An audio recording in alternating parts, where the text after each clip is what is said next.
di xam ne fii ñu bëgg a yóbbu la question reddition des comptes muy angle ethniciste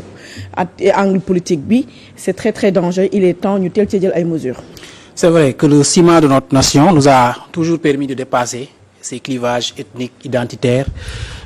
mais comme ni ko docteur waxee xam nga y a un début à tout. Discours dañ koy construire ay années ba mu jël forme.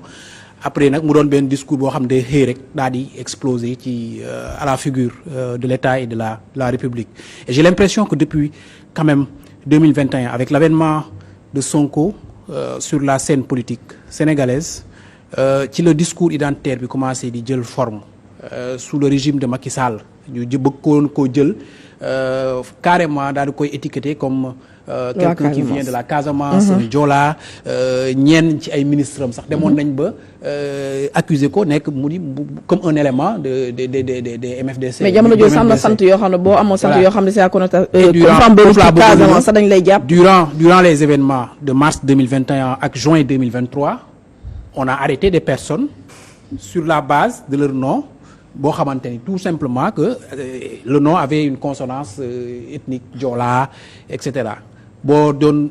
samay confrères yoo xamante ni ci sud bi lañ nekk ci sud bi lañ dëkk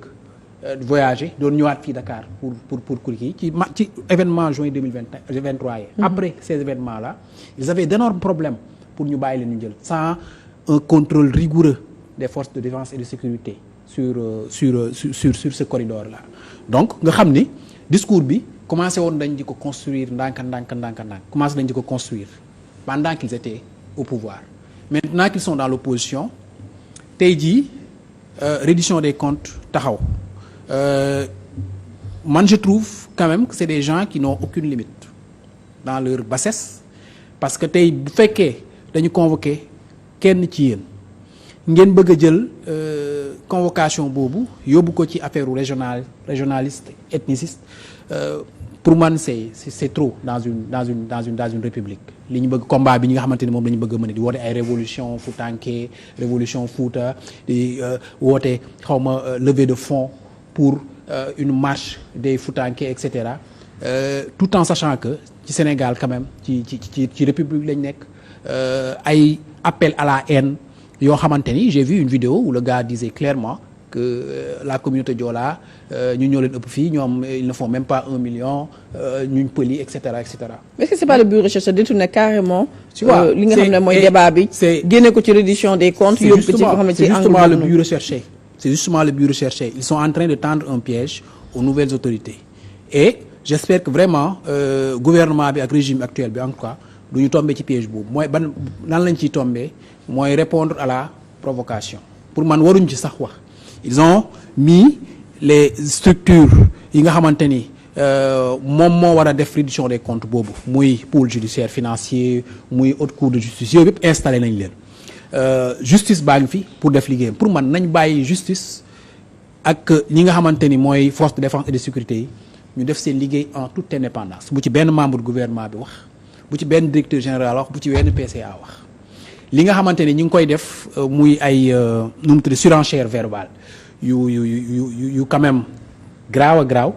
nañ bàyyi ñi nga xamante ni loolu mooy seen liggéey ministère de l'intérieur ministère des forces armées et cetera loolu mooy seen liggéey ñu freiné ko à temps mais bu ci benn membre gouvernement bi jógee di wax ils vont encore utiliser nu mu tuddati le motif de la politisation dañuy naan Ousmane Sonko moo bëgg a politiser la reddition des comptes et cetera comme nit ñi la ngaa moo ci son discours son fameux discours au Fouta la bi mu naan Farba Senghor bu ñu paree ci moom dootul doon député donc il faut c'est ce genre de discours là qu'il faut éviter pour ne pas tomber dans ce piège là bi nga xamante ne nag moom la ñu tendre et tey jii discours bi mi ngi gën di law te ñi ngi koy bàyyi pour man muy gën di jàll dañ naan comme ni docteur doon waxee loolu Sénégal la de toute façon nous avons le cousinage à plaisanterie yooyu du fa mës a am du fi mës a am. Mais d'où l'importance pour les autorités aussi judiciaires à yow ba aussi ñu jël seen responsabilité. loolu laay wax parce que on oublie que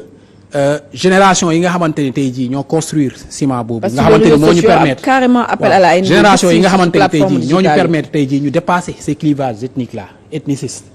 génération bi day renouveler wu à chaque fois te bul xam yan discours mooy impacté ci nouvelle génération bi nga xamante ni mooy man ak sama beneen moroomu pël ak sama beneen moroomu joolaa xam nga discours yooyu ñu defuñu dara parce que nous on a grandi dans ce Sénégal là. boo nga xamante ni tey jii ci noonu lañ ñu yore mais qu'en est-il de la nouvelle génération bi nga xamante ni dafa commencé di dégg ce nouveau discours là ethniciste est-ce que du dem ba nga xamante ni tey jii bu ëllëgee ñoom ñooy ñi nga xamante ni peut-être ñoom ñooy yor réew ñoom ñooy décider du dem ba changer seen mentalité. nga xamante ni culture bi ñu amoon ñun entre séeréer joola musulman chrétien pël ñuy vivre se vivre ensemble là est-ce que du dem ba ñu remettre ko en cause. dans 10 ou 20 ans si ce discours continue de persister sur la scène publique. donc il faut pour man dès à présent ñu stopper yi nga xamante ni mooy discours et je trouve très bien. que ñi nga xamante ne ñoo koy tenir sur les réseaux sociaux ñu convoqué leen. am na kuñ ci convoqué demain. am na kuñ ci convoqué et je pense que loolu ñi nga xamante ni moom la ñuy annoncé muy levée de fonds waruñu ko bàyyi muy prospérer dans une république. c'est pas normal c'est pas un genre de discours boo xamante ni dañ ko war a bàyyi muy jàll. dans une république et les autorités doivent sévir mais nañ bàyyi ñi nga xamante ni ñoom la yoon. jox les prérogatives pour ce biir ñu def ko. d'autant plus que le pôle judiciaire financier day instruire à charge mais aussi à décharge donc ça veut pas dire que dañ la woo rek vous êtes coupable donc c'était tellement important de préciser ce point waaye fu mu toll nii docteur Sadio aussi gis nañ ni la machine judiciaire est déjà enclenchée avec la reddition des comptes kii di Lat Diop il sera entendu sur le fond du dossier le 30 janvier le Premier ministre qui avance que dafa fekk réew mi ci benn niveau boo xam ne mën nañu wax ne sous-sol tey nag ci rencontre bi nga xam ne le président de la République Bassirou Diomaye Faye mi ngi doon instruire pour ñu gën a indi une réforme ci administration sénégalaise est-ce que loolu lépp day concourir pour ñu gën a assainir l'administration mais aussi combattre li nga xam ne mooy la corruption nga xam ne moo bokk ci li gën a gangréner l'économie sénégalaise. waaw xeex corruption pour man farata la ci dëkk bi farata la ci Afrique. C'est là où d'ailleurs man je suis un peu étonné et doublement d'ailleurs par sama xarit maa ngi koy nuyu Ibrahima Seck di Forum Civil suma xarit la ñu bokk yu bari bokk xeet yu bari que un jour un monsieur invité nañ ko à la télé mu wax li mu am ci suuf tout ça mais dégguma leen quoi société civile notamment Ibrahima Seck mais yooyu c'est extraordinaire dans un pays où des jeunes ñu ngi xeex ba su ne di xëy di ko jaayante mënuñu am sax 1 mètre carré nga gis des biens benn nit di am biens yu toll noonu et beneen bi mooy le silence de la société civile aussi de certains acteurs en tout cas des plus en vue notamment Alioune Tine Birahim Seck entre autres ça m'étonne aussi parce que xam nga lu tax gis nga lépp lu jëm ci corruption ak ci détournement de deniers publics kooku bu ko gars yi yëkkatee fii ak jàdduñu nag laa wax maanaam jàdduñu jël justice daf ko un instrument de combat politique. fii ak gisuñu loola ñun ñëpp dañoo nawal bokk gunge leen gunge gi nag mooy lan mooy nee leen kat yoon gi ngeen jëlagum ñu ngi yor suñuy gët nag di leen xool. waaye nag dem leen ba jeex fi ngeen jàpp foofu la. il faut que gars yi mën a xam ne ñun que société civile bi wala acteur politique yi. ak boobu gu ñu mënti féete ñu ngi leen di gunge ci lépp ñu teg ko ci yoon respecter les droits de tout le monde. la fa amoon nag moom. nee naa nañu bañ a topp 2025 justice boo xam te ne day làq doom di dóob doom nañu bañ a topp 2025 nañu fexe ba ngala ku mënti doon ku ñu am ci yow soupçon na yoon am ci yow wàll waaye nag bu boobaa société civile bi nga xamante ne nag dafa gaaw di génn di wax ci yenn yi day baaxit ci lu mel nii bu xewee ci dëkk bi ñoom it ñu génn di ci mën a wax. mais loolu moo ci jaaxal parce que c'est pas le fait que moom ay scandale nit ñi def ay détournement moo leen di choqué mais dañu naan pourquoi ñu commencé ci dossier bi commencé gu ñu ci lële pourquoi ñu commencé ce dossier de 125 milliards alors qu'il y a le dossier des 1000 milliards mais c'est pas le scandale en tant que tel moo leen di non c'est pour ça qu'on s'étonne à quelle société civile se fier. ñun daal ñu ngi suñu gët di xool ndaxam day doon comme li xewoon ca Karim Wade ak ñeneen ña jàpp kenn ñaar ña ca des ñëpp ñu fekk si la nga bàyyi wala ndax dañuy dem mu jeex li ma gëm mooy gis nga régime bii ni Diomaye Faye ak Sonko kii régime Pastef bii bu ñu yaakaaree ni bëri na tey sénégalais yoo xam ne ànd nañu ak ñoom xam nga lu ñu gëm sénégalais yooyu valeur yi nga xam te ñoom moom la ñu porté te dafa bokk ci valeur yooyu mooy ñoom lu ñuy naan jubal jubanti na dañu fexe ba bu ëllëgee bu leen caay-caayu politique dab ba mu doon un slogan seulement na doon lu ñuy traduire saa su ne ci seeni acte ndax njub maanaam nit kat nattukaayam mooy jëf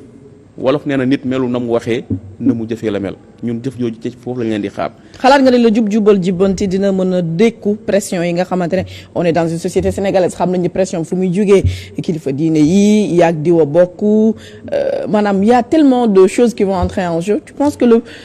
jubal jinnati dina mën a dékku pression sociale boobu yëpp ak pression. xam nga marboute dégg nañ yi fi ci scandale yi la patrie avant le peuple mais après fa mu mujj gis nañu. fa mu mujj nañ ko gisee noonu nit la askan bi jógee tamit jël ay responsabilités ñii tamit jubal jubanti gi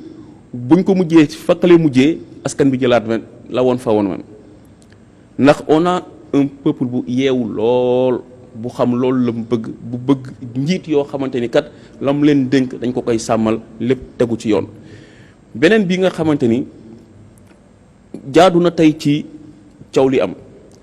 moo di. xam nga léegi-léegi mbir bu xewee boo ko bëggee xeex il faut que ñu sentir la République dans sa globalité mais dafa am ay pàcc yoo xamante ni dama leen a déggagul lool te y a des acteurs à leur sein yoo xamante ni la responsabilité est engagée mais le CORED peut-être que génn na mais man dégguma ko le CORED journaliste yi ndax ñëpp ba bi ñuy wax yenn wax yi ci média lañ koy waxee bien sûr ñu ëpp ci média en ligne yeeg yenn média yi ca la ñuy wax yoo xamante ni mais ku ko dégg sama waay taf say nopp mais ba tey dégguma